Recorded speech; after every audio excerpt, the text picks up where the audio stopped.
President Trump is in Vietnam right now as part of his 12-day trip to Asia.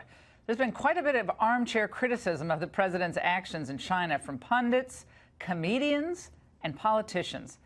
But how does that compare to what he actually said today? Let's watch.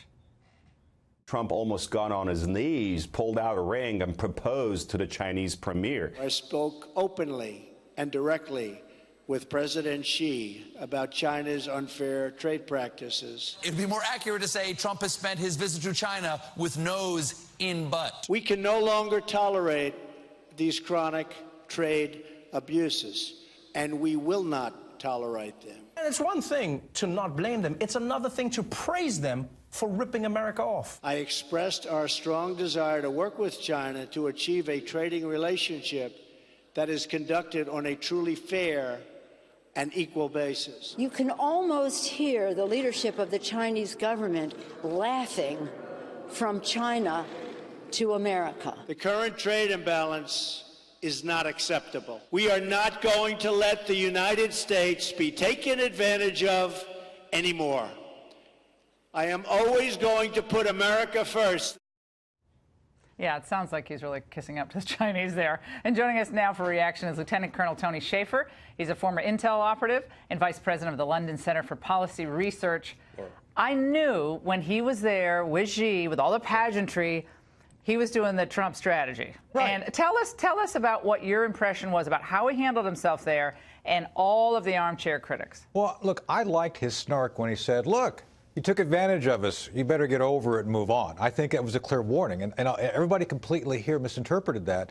The other thing, Laura, they showed him a great deal of deference. I mean, he's the first leader that's been to the Forbidden City. That's just not done, and yet this is completely missed by the mainstream media. It's all about snark. And the other thing that he said very clearly, now I don't know this for a fact, but I have a feeling that one of the things that he was probably suggested to threaten is their most favored nation trade status.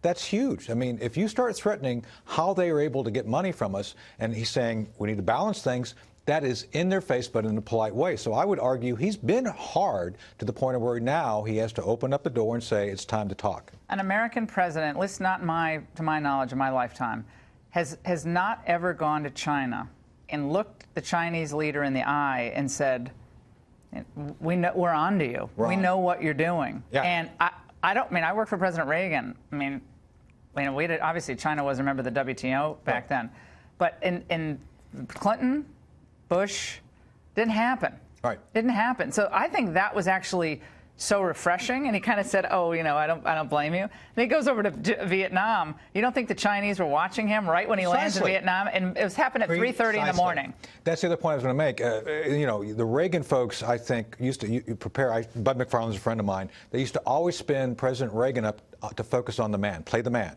And I think that's what President Trump was doing here. He's playing the Chinese leadership. He's got to play them. He can't play the issues. So the other thing is now he goes to Vietnam and says, oh, by the way, you know, we want to have a partnership with you. The other thing he's got in his pocket right now is the fact that Vietnam has a great economy, the South Koreans have a great economy, the Japanese have a great economy. We really don't need the trade with the Chinese to the level we do. He wants to do one-on-one, bilateral trade agreements, get out of these mega deals where we always get the short end of the stick. And that's to me, that's doing trade the smart way. And this is fulfilling his election promise.